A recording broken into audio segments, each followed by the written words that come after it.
Hi, folks. For those who are joining us, we're just going to wait for everyone to come into the room before we get started. Thank you so much for being here.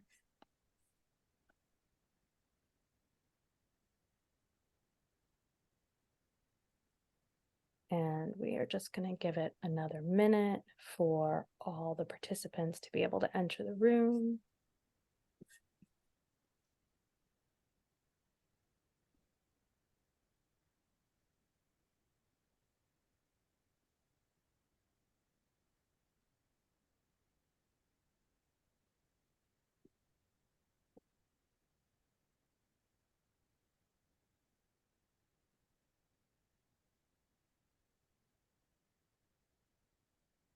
All right. I know there's going to be people still joining, but we will get started at least with some introductions. So welcome, everyone. My name is Radha Natarajan. I am the executive director of the New England Innocence Project. I am thrilled to be able to moderate this discussion today on Bear Brook Season 2. First, I want to just see who here has already listened to Bear Brook Season 2. You should see a poll that pops up on your screen, and we'd love to get a sense of who is in the room with us today. So while we are waiting for folks to answer the question, I want to let you know that if you have not listened to the whole season, there will likely be some spoilers today, but that doesn't mean that you shouldn't listen to all of Bear Brook Season 2. I don't know if folks here knew that Stephen King, yes, the Stephen King, called Bear Brook the best true crime podcast he has ever heard. And that is high praise. And we, of course, agree. So we're going to end the poll now. And just for those who are here, it'd be great for Jordan, the director of development and communications, to share with us the poll. It looks like, at least for those who answered, about 57% actually did listen to all of it, 29% have not yet, and 14% listened to some but not all. So that's great. As I mentioned, there will be some spoilers, but please still listen to it. I thought it would be helpful to start this conversation by collectively watching just the first minute of the short video trailer for the podcast. It sets the stage for our discussion today, so let's all watch it together. One moment.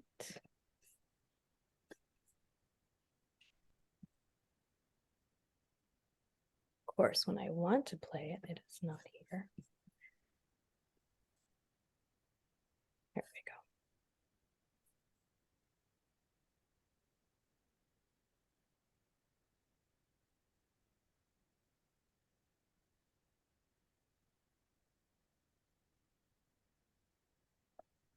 A terrible discovery in the woods of New Hampshire.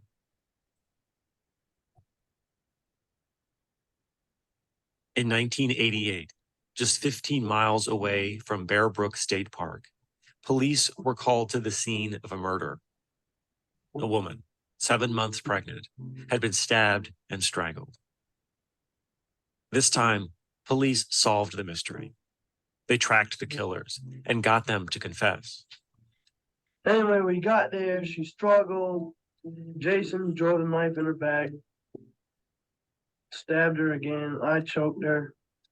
She fell to the ground.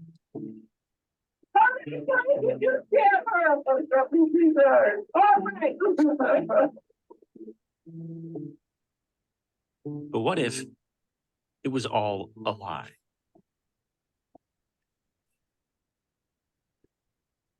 So I just wanted to play that beginning for all of you to get us all on the same page. And now I am thrilled to have our guests introduce themselves and tell us how they both became involved in the case. And I want to start with Jason Moon. Welcome, Jason. Thanks, Radha. Thanks for inviting me. I am Jason Moon. I am a reporter at New Hampshire Public Radio. I've been here since 2015 and currently work on long-form documentary projects like Bear Brook And I first got interested in the case actually because I heard about another true crime podcast that was going to come to New Hampshire and do a story about it, Undisclosed podcast hosted by Rabia Chowdhury. And it's a long story, but based on my experiences with the first season of Bear Brook, I was very interested in how true crime media can affect real life and change the course of events when the spotlight swings onto a particular case. So that's what I first wanted to document with this story.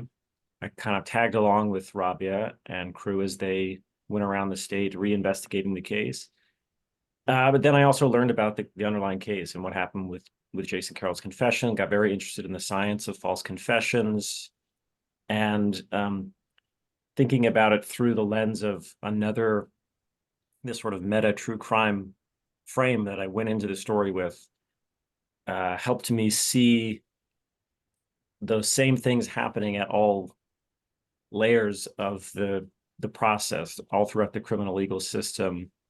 There were different stories being told by witnesses, by police, by attorneys, by podcasters, and that's why we ended up calling the season a true crime story. And anyways, now we're here. That's how I got started, though. Thank you, Jason. And Cynthia. I'm Cynthia Mousseau. I'm a staff attorney at the New England Innocence Project. I've been with NEP since 2019. I got involved with Jason's case because Jason's case was the first case that was on my desk. It was immediately sort of drew me in. And I am now litigating Jason's case moving forward. Thank you. So, from the folks who are here, we received so many great questions from all of you. And in our short time together, we are going to try to get to as many of them as we can. You can also use the Q&A button that's at the bottom of your Zoom if you want to put in any questions that come along the way. We do have a short time together, but we'll try to get to as many as we can. So I want to talk about first impressions. And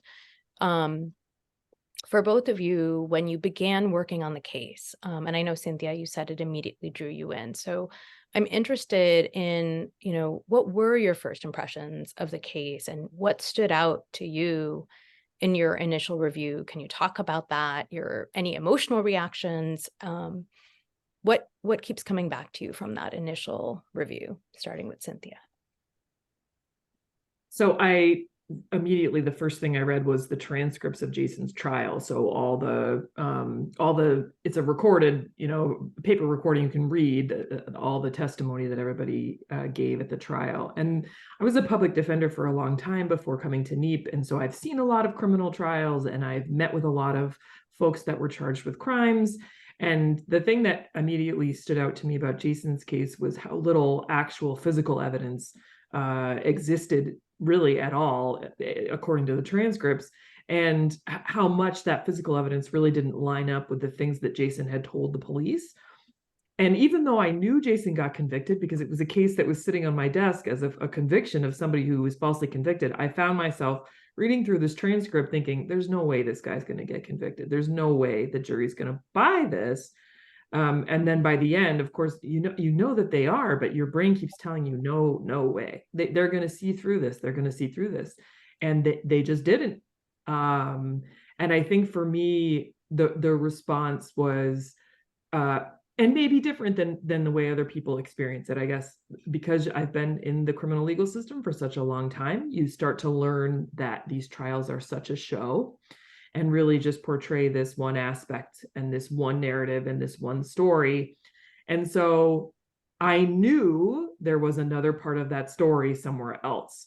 And I knew there was something else going on. So I think my initial response was sort of wondering, like, what happened here? What happened with this person? Like, how did this confession come about? And like, what happened with this murder? Who did this? Yeah, thank you. And Jason, you come at it from a different perspective and maybe even a different purpose when you started thinking about this story, like what were your first impressions of what you were reading, what the people you were meeting, things like that? What were your first impressions when you began working on this case? Yeah, the first thing I did is what I often do on these more historically based stories. I went back and read all the clips. I read all the coverage, the contemporaneous reporting about the case. So I read about like 60 or 80 Union Leader articles about the trials. And, the thing that I find that most people have the biggest reaction to is, it happened to me was when I learned that his mother had participated in the interrogation. I thought, wow, I've never heard of that before. That's very interesting. And then the layers of the questions get deeper and deeper because his mother was involved in the interrogation. The interrogations are extremely emotional. When I finally heard the tape and just hearing just a bit of it now in the trailer, it's still, I think when I was working on the series, I was a little more desensitized to it because I was listening to it so much and choosing, which parts of it to use and how to use it and how to write in and out of it. And it was part of the craft. Now that it's been a while since I was working on the story, just hearing it fresh like that, I find it very distressing to listen to that. And then what Cynthia said, that it really, the whole case came down to, do you believe what he said? And that just, wow, that seems that's really interesting. That's a really tough question. That's really, it's a way into so many things about the way the criminal legal system works when it all hinges on a belief, a juror's belief in a confession. So those are the things that were going through my head when I was reading those initial clips and getting the tape. And yeah. You mentioned just now about, really, and both of you mentioned it, and it's very true for this case, that it boiled down to whether you believe, these words on tape. And was that surprising to you that the case did boil down to that? And if so, can you tell us why? Like, did you have a different impression of what a conviction can be based on? For me, I probably, I only had like my lay person sense of it. Right. And in that sense, I probably wasn't, I was probably a bit naive about that. But yeah, the more you think about it, or the more I thought about it, the more interesting and sort of high stakes that proposition becomes, and the more risky the system seems that this is how we're deciding, whether a person is incarcerated, and especially for this amount of time. It's not like Jason went into prison for 6 months or something. He's been in prison for longer than I have been alive. And based on, whether or not the jurors believed what he said on a tape. So yeah, I guess the more, once I really sat down and think about it, it seemed very profound to me what was happening, or what happened. Yeah. I think if we aren't surprised by that, then we are either too steeped in the realities of the system, which is probably the case for me as a public defender at this point when I received Jason's case.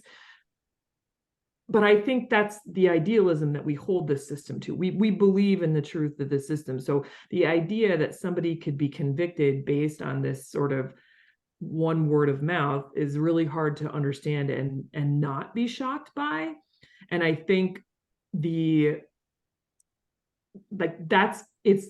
would be, I don't think, Jason, that you're naive. I think that's just, we would have to believe that in order to continue to uphold the criminal legal system, because if we weren't shocked, then what is the point of what we're doing, right?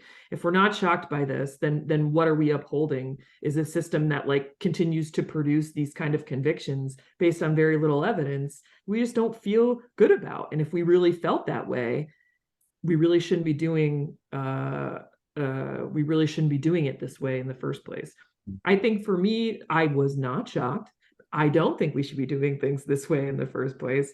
But that's only after being in practice for 10 years as a public defender and seeing the inside of this and understanding this. And I'm going to tell you that I just said, I'm looking through this saying to myself, there's no way they're not going to convict. There's no way they're going to see through this. So I was also shocked, even though I do know, and even though I should know better, and even though I do understand. The thing about a story like this is that when we think as a society, or just like as human beings, about lying, we think lying is you're doing it out of your own self-interest to cover something up or to protect yourself. And when the lie doesn't benefit you, in a case like this, where like from the outside, it looks like it doesn't help you to lie, it's hard for folks to conceptualize why you would tell someone something that wasn't true when it's going to undercut, it's going to hurt you in the long run.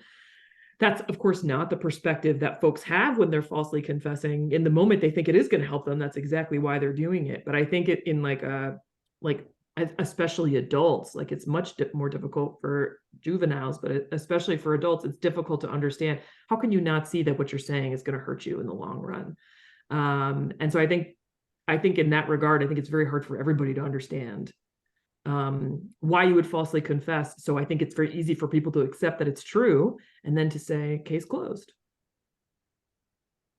Cynthia, you've already started talking about, and of course we have to with this case, the false confessions specifically, or, what Jason has always said are, coerced false confessions. And Jason Carroll, that is.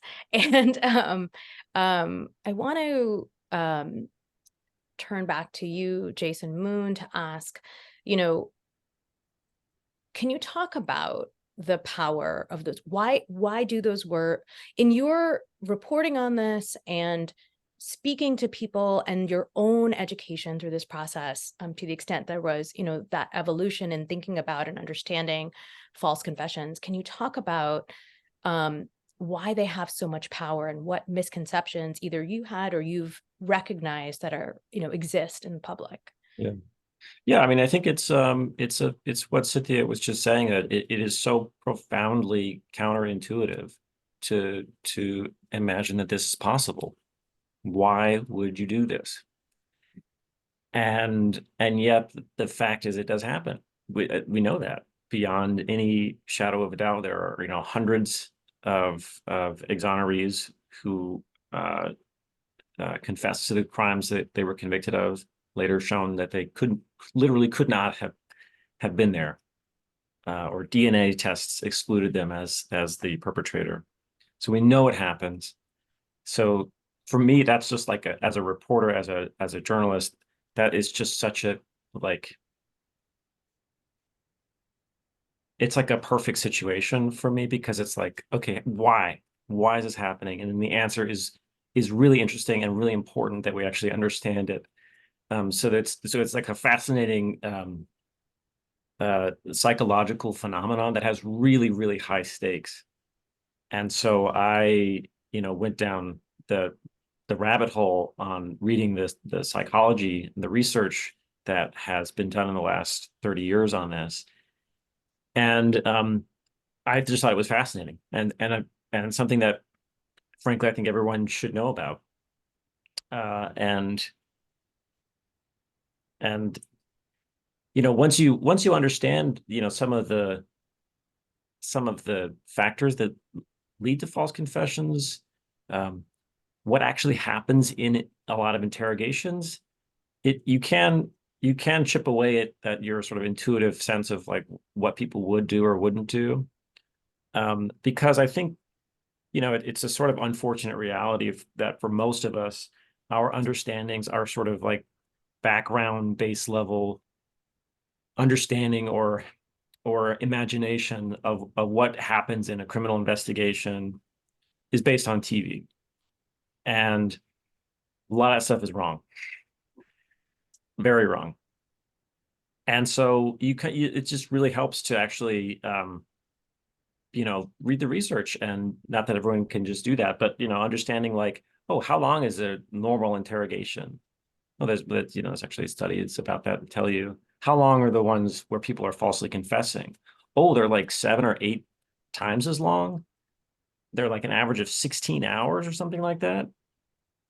Once you start to learn those facts, it, gradually you're able to sort of overcome your intuitive sense that like no one would ever do this. And then once the demographic factors of, often it's young people, teenagers, and that's where intuition can help you, actually, because we've all been stupid teenagers and been at a point in our lives where short-term gain over long-term consequences was like the only thing you were capable of at that time. So yeah, it is a bit of an education to get there, but I think, we have to do that because it's true. The science, the research, the science, the exonerations happened. And it does happen, and it's sort of it's sort of incumbent on me as a journalist to tell people about this, to educate as many people as I can about this. I would add it should be incumbent upon the criminal legal system to incorporate these understandings into its operations.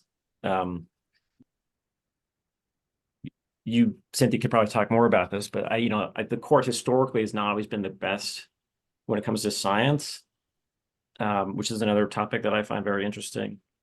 But anyway, yeah, so it took some reading, but the information is out there, and there are organizations that make it very accessible, and every story of an exoneration is so dramatic and kind of intuitively interesting that I don't think it's that hard to get people interested in this, because it is so fascinating, and I hope more people do get interested in it.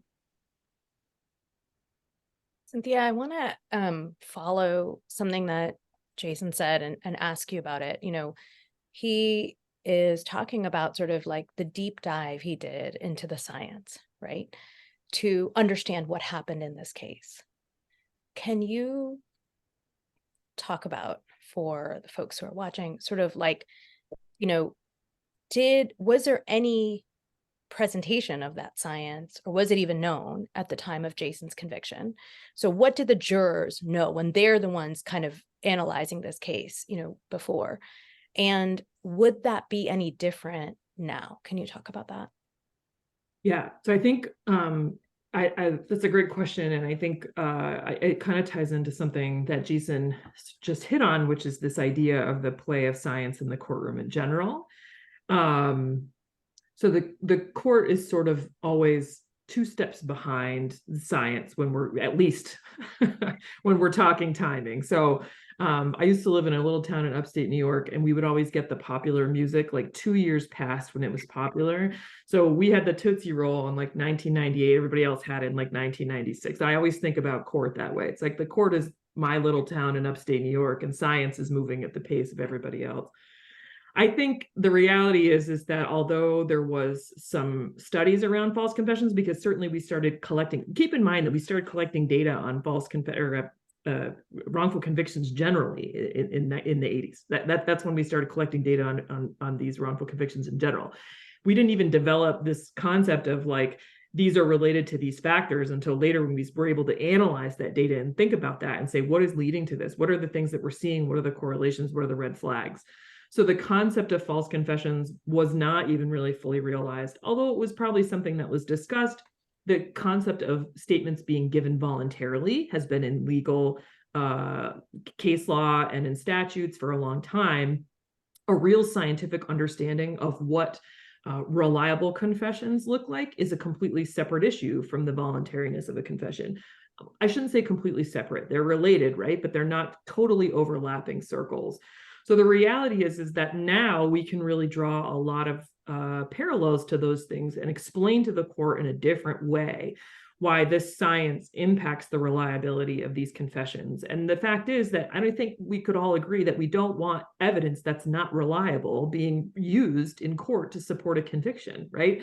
So the reality is when we are able to explain that to a judge, which we're able to do in 2023, or in a better position to be able to do in 2023, I think that's puts us in a really great posture as compared to 1992 when Jason was convicted, and 1988 when this crime occurred, right?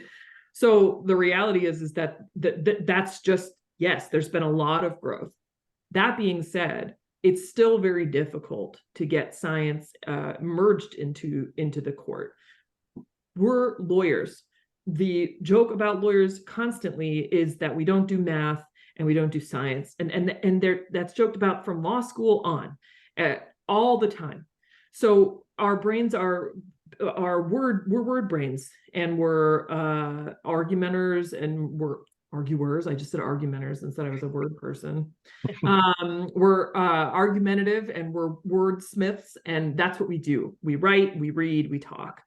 And I can talk my way out of pretty much any scientific understanding. I would just gaslight somebody. I could gaslight somebody into thinking that was incorrect.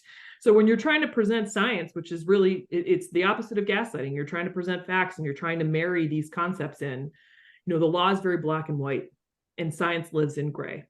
And you're trying to introduce these gray concepts in a black and white space, and they don't merge well. So it's really difficult to get these concepts introduced and accepted into the courtroom. But we have better tools to be able to do that in 2023 than we did when Jason was convicted. So I have a follow-up question from someone in the audience, and I think it's well geared towards you, Cynthia, especially from what you said, which is, we heard the tape, his mother's Jason Carroll's mother's involvement was extremely distressing. Was there anything, how did the law address that situation then? And actually, do you think the law would address that situation any differently now? Because you did say there has been some changes, but so I want to ask you that. So both, can you tell us, for the folks who don't know, how did the law address his mother's role? And then what do you think would happen now? So Jason's mother was also a police officer at the time. And so there's a couple of ways that existed at that time legally to address his mom's role. And what the lawyers employed and what was litigated was that his mom was acting as an agent of the state and thus was putting undue pressure on him through her questioning. And so the statement should have been considered involuntary because his mom's involvement essentially overbore Jason's will, made him unable to say anything other than what she was saying. And I think in that black and white context, the court concluded that Jason's mom was acting as a mother and not as a police officer. And because she was not a state actor, the court said that they cannot do anything about her involvement in the case. So in general, courts can only address actions that the state has engaged in. They can't address actions of private citizens in terms of keeping things out of trials. So if we were going to try and keep Jason's confession, in quotes, out of the case, they would try to argue that Jason's mom was a state actor and overbore his will. But because she was not a state actor, the court said, we're fine with it. I think the argument that we would make now and the way things are different is we're trying to get the court to understand that it isn't this case of black and white, she was a police officer or she was a state actor, but instead that the way that she exerted her influence and the fact that she was a mother and carried additional influence over Jason causes his statements to be unreliable in a different way. So it's not a question of was this person a state actor? Yes or no. It's a question of, is this a reliable confession, considering all the factors in the case, one of which was the fact that this woman who had a parental relationship to Jason and also bore this additional authority of being a police officer, and also had raised this child in a setting where she had taught him to trust and adhere to authority somewhat blindly, was questioning him and really putting a lot of pressure on him, to the point where one of the officers said it was the most intense interrogation he'd ever participated in 20 years. Are we considering these statements that Jason makes to be a product of a free will, or are we considering these the product of a will that was overborne, to the point where these statements are not reliable? We should not be relying on these as a basis, the sole basis for a conviction in this case. Thank you, Cynthia. If we have time, I want to come back to some of the particulars of the false confessions in this case. But I actually, both of you have talked about, and of course, what we're doing here is sort of, there's something that happened in the past, and now there's a new story to tell potentially, or there's at least a new way to approach this story. And I want to talk about the reaction from the public, from the courts, when you challenge what is the official narrative. And I'm saying official narrative to mean the story that got Jason convicted, right? That story. So, Jason Moon, can you talk about, have you seen that resistance in terms of your reporting? You spoke to a number of people, you've been to court on this case. Can you talk about that? But also, can you help us, think about, where do you think that comes from? Can you help us understand it a little more? Sure. I mean, I think about this for how it plays out for two different kind of constituencies. One is like the state, and I would put the court in that category, which from my vantage point thus far has sort of reacted to all of this with almost has not reacted to any of this. It's sort of very stoic, like, he was convicted. What do you want kind of attitude toward the recent proceedings. And then I think about the friends and family of Sharon Johnson, who, this case is all about at the end of the day. She was murdered, and then police said, we know who did it, and we're going to try to prosecute them. And, there were 3 people charged, only Jason was convicted. And I think that's the story that those folks have lived with for 30 years now. And, you can't say enough about how difficult that experience would be for any of us. And I think particularly for them, there was a lot of hard feelings that they felt like the people most responsible, the person most responsible, got away with it. Ken Johnson, Sharon's wife, Sharon's husband. And so in a way, I think, Jason's conviction was sort of like, at least for them, it was at least they got something, they got some justice out of it. And now for 30 years later, for new people, Cynthia, Neep, to come along and say, actually, the police got it wrong and Jason wasn't involved. That's just really hard to deal with. I think it's really hard to have a understanding of how your friend, your mom, your, insert relationship, how that person died. And then 30 years later for some lawyers to come along and say, it's wrong. Actually, you don't know how your friend died.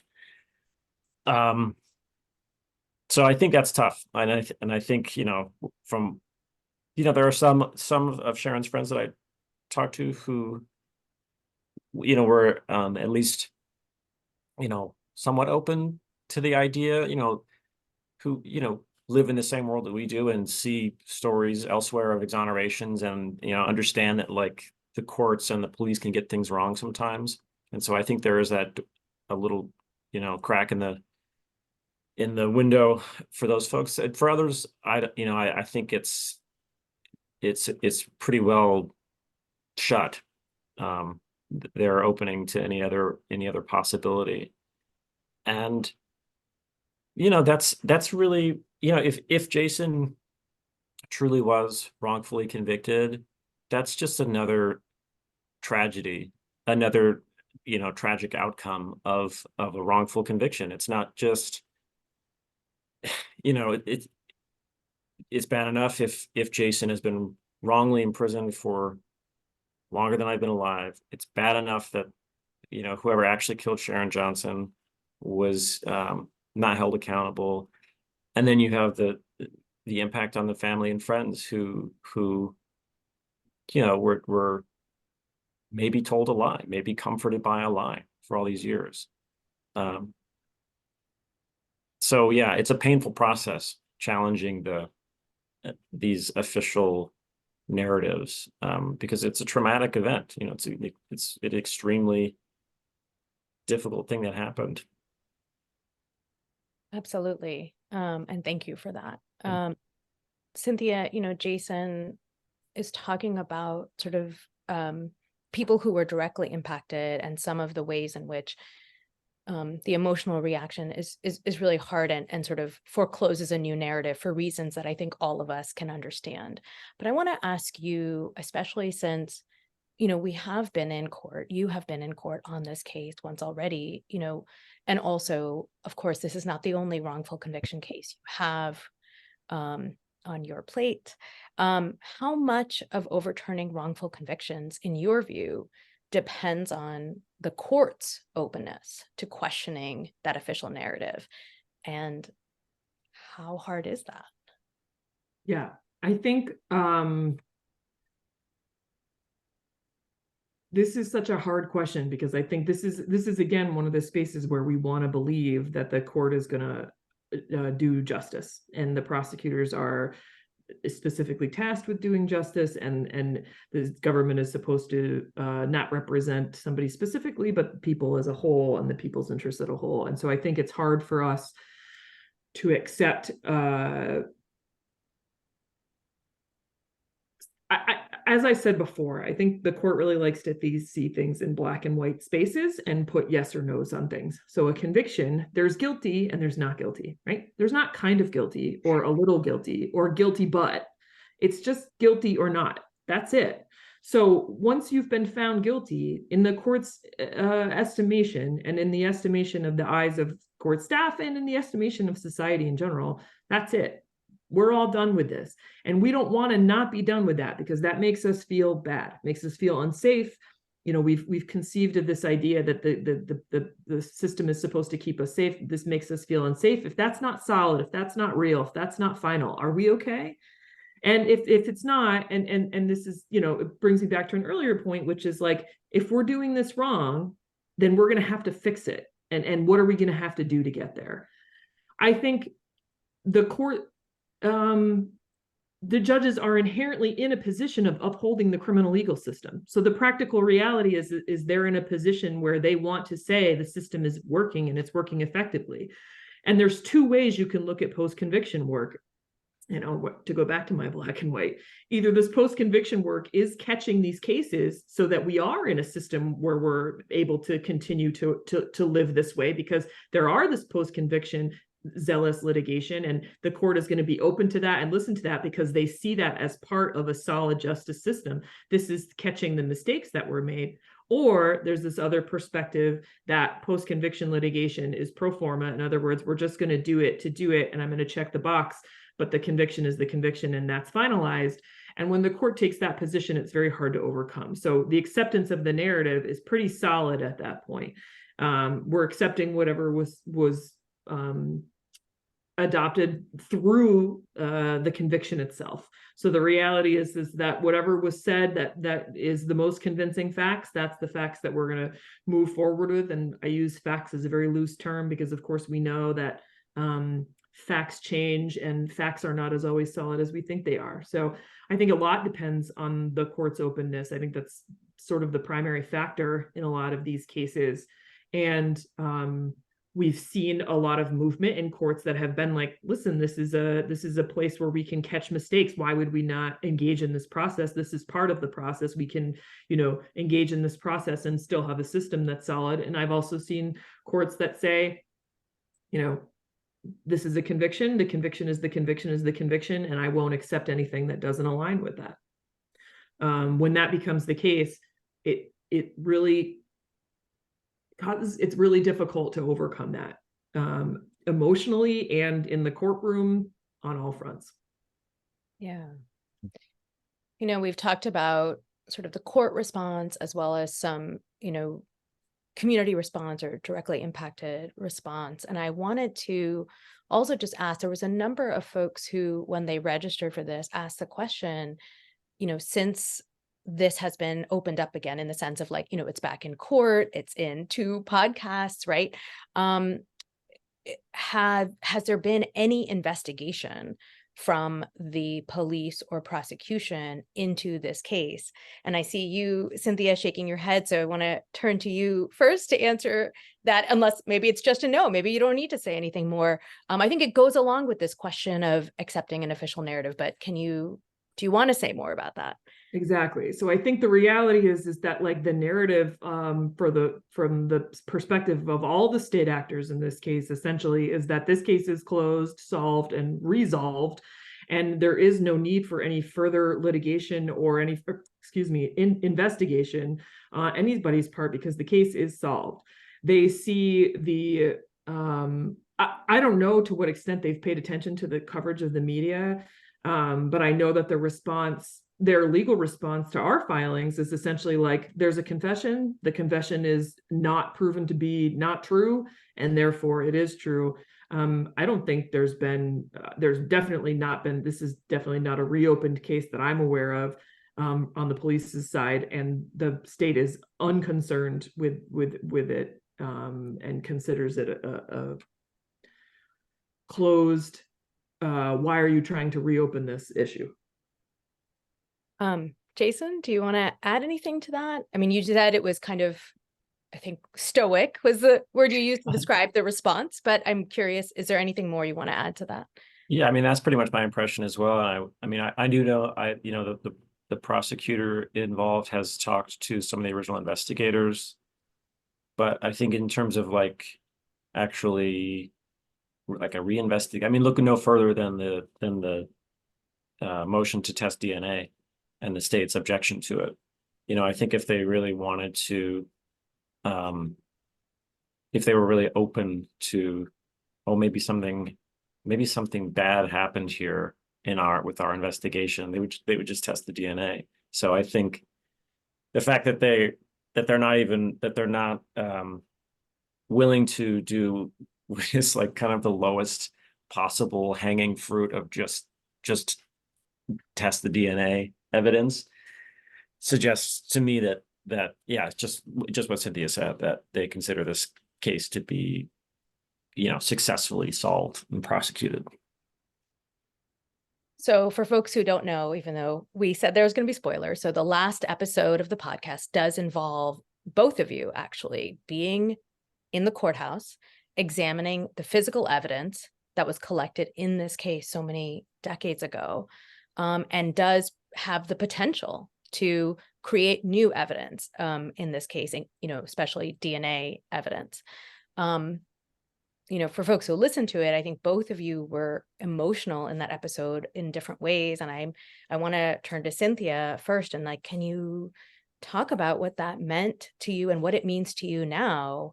And we will get back to what you already previewed, Jason, which is the state's response to that. But I want to first just for both of you in this old case to find that, and what did that mean? I mean, I think we have to go back a little bit before finding the box to explain the process that we to try and find the box. I think that I got this case in 2019 and we started filing public records requests with the help of the law firm that's helped us on this Foley Hoag for years. We filed it with state police, we filed it with local police. I'd made requests to the prosecutor's office, and we had directly requested locations on the physical evidence, and we'd never gotten a response. We have gotten responses on some things, but we had never been given anything as a result of our FOIA requests. And we didn't have any, no response with regard to the physical forensic evidence in the case. So the reality is we were sort of worried that this evidence was gone. I had somewhat given up on the fact that we were even going to find it at all. And so the idea that we were going to have to litigate this case without physical evidence and without DNA testing as even a possibility, I had really kind of come to the place where I had sort of accepted that. So when we found out there was a box, I remember just being like, oh my gosh. And nobody told us what was in the box because they hadn't gone into it. Well, can you just tell us how you learned that? Because that's also that's a good story too. Yeah. So I had been in the court with Jason's sister, Jackie, who's a huge advocate for Jason. And we were just in there observing one day. And one of the deputy clerks of the court, who I am friendly with, had mentioned that she had heard me on Undisclosed and said, oh, you're doing this case, Jason Carroll. And that's so funny because I was just downstairs in the locked evidence area, and there's a huge box with Jason's name on it. And I just turned to Jackie and we both just had our mouths open, and the deputy clerk just kept talking about it. And I was like, wait, wait, what? And I remember just being like, oh my gosh, there's this box in the basement. I called Jason Moon and said, there's this box in the basement. And he was like, what's in it? And I was like, I don't know. And we didn't know. And so it was this question of what's in the box? Is it going to be piles of papers? Is it going to be just all the legal filings? Is it going to be, just the evidence that was entered into the trial evidence, the evidence that went before the jury, which none of this forensic evidence did because they didn't do anything with it because it was 1988. Is it going to be sort of a mix of that stuff? I didn't know. And so when we got to the courthouse, I had really tried very hard to manage my expectations and to accept that instead of the Mighty Morphin Power Rangers that you really wanted for Christmas, you were probably just going to get socks, which is still important. Socks are good, but they're not the Mighty Morphin Power Rangers that you really wanted. And when we got in there and it was at the end of the table, I was really looking for the fingernail clippings specifically. I was looking for a number of things, but we got to the end of the table and there was this little envelope. And I picked it up and I can remember my hands were shaking and I was like, it says fingernail clippings. And I was like, oh my God, these are the fingernail clippings. And Jason was looking somewhere else, but then I said, this is the fingernail clippings. And he turned around and I could see his face turn red, top to bottom. And I think we were both I was so surprised that they were there. The envelope was still sealed. It's clearly labeled. I was shocked. We're not the only ones that are featured on this episode. Radha also makes a cameo when I called her because I was so shocked. I called her and she was also shocked, which you can hear on the podcast too. So I think and Jackie too, because I texted Jackie as well right away, and I was texting her so fast. I think it says the fingernails are here, the fingernails. So it was very intense, and it had been this shocking discovery after years of looking for something that we had sort of foreclosed the opportunity that it even existed anymore. Jason, what about you? What was that experience like? It was a weird mix. It was incredibly sort of exciting, and just like what Cynthia was describing, that the excitement of the discovery of this thing that we didn't know existed, that could well hold the answers that we're looking for, mixed with a real solemnness to the occasion, because what was in the box was in many cases literally covered in the blood of Sharon. I mean, this was very intimately connected to the violence of the act of her murder. The thing that was probably most relevant as far as evidence for Jason goes is sort of fingernail clippings, which have blood underneath them that it could be from the blood of her attack. So you're just I felt really connected to and close to the violence of her death in that moment. which was a strange kind of, cocktail with the excitement of the discovery. And then there was the other element for me was like, oh, this was exactly the kind of moment that I wanted to document when I first got interested in the story. Like, this here is true crime media influencing real life. Because Undisclosed did a podcast, the clerk listened to the podcast, the clerk talked to Cynthia, and now this moment had been created by a true crime storyteller. So it was kind of, in a weird way, it was sort of like the culmination of a lot of different threads of the story for me, and, probably the most important moment in the story that we tell. And yeah, I mean, I'll never forget it. Jason, mixed with that, deep solemnness that I think we feel in these very serious cases that we handle.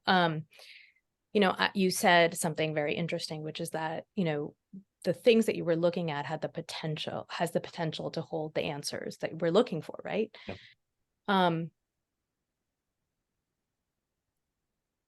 So if they have the potential to hold the answers that we're looking for, can you talk about sort of, you said, the state is opposing testing in this case.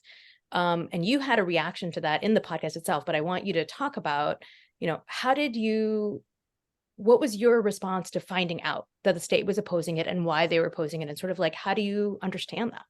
Yeah, I mean, I probably have the reaction that most have, which is, well, why not? And I think it's, it's just sort of interesting and unusual position that it puts me in as the reporter who, doesn't take a position in the story as to whether, Jason Carroll is wrongfully convicted. Obviously we think that's a legitimate question, or we wouldn't have done the story.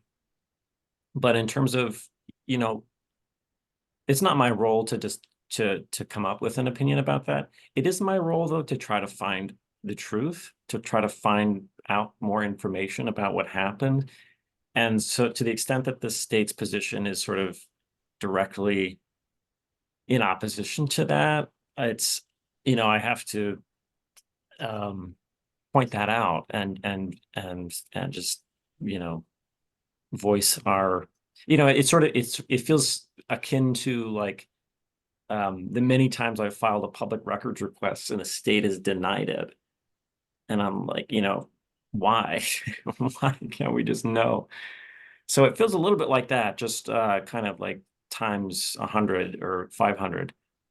And I tried to make good faith efforts to understand why the state would take this position. I closely read and reread their filing on this. It's partly technical.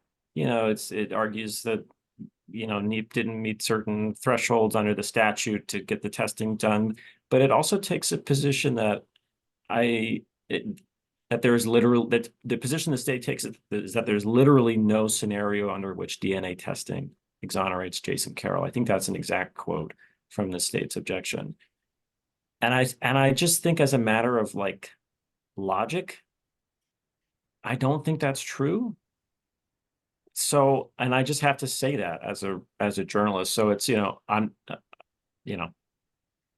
that's whatever, I have to live with maybe seeming like I'm on your guys' side in that situation. But I think it's just like, how are you're telling me that if you find DNA of a serial killer under Sharon's fingernails, you're going to be like, that doesn't exonerate Jason? So it's one of those moments where, as a reporter, you just have to like, call a spade a spade. There's just so many other examples of where like this exact kind of DNA evidence, blood under fingernails from a victim, has led to an exoneration. There's nothing really novel about the fact that this could exonerate Jason. Like, this has happened in other cases. We've been down this road before. I also tried, I reached out to some other folks who weren't involved in this case, but who had law enforcement backgrounds, prosecution backgrounds, to try to understand the state's position. And, you know, like, am I missing something here? You know, what do you think? And for what it's worth, those folks were also like, I don't get it. Why not make the conviction more safe? So, yeah, it's ultimately, it's a sort of accountabilities piece about a state agency, you know, that acts on behalf of people of New Hampshire, and not wanting to find out what happened. And, you know, most we can do is just tell people that it's happening. Cynthia, so we have a very short amount of time left. So I want to ask you, could you outline for us, there's two things that I think are really important. One is like, what are the next steps in this case? But also like, can you tell us how Jason is feeling and how hard it is to fight a case from prison? But can you just start with sort of basics of like, what's next, and then talk about Jason? So what is next is we are having a hearing where the court will decide whether we will be allowed to test the DNA evidence. That hearing is in about 2 weeks. It's the December 18th to the 21st in Manchester. And we are gearing up for that. Jason is a lot of things. Jason has spent 35 years incarcerated for something that he didn't do. And Jason went to prison as a teenager. Jason has grown up in an environment that most people cannot even imagine, the brutality and the lack of humanity. And Jason maintains a compassionate, kind perspective and hope in a place where it is very, very dark and hard to see light. Jason is anxious about the hearing. It's difficult to trust a system that has already so badly failed you. And Jason is understandably nervous about that. But Jason is hopeful.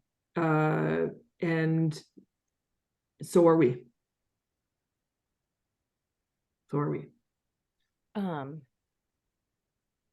Jason, can you talk about, I mean, you've spent so much time on this case, right? I mean, this is what we do at NEP, right? But this is, you know, you're coming at this from a different perspective. Like, what do you think is at stake here? Can you talk about that?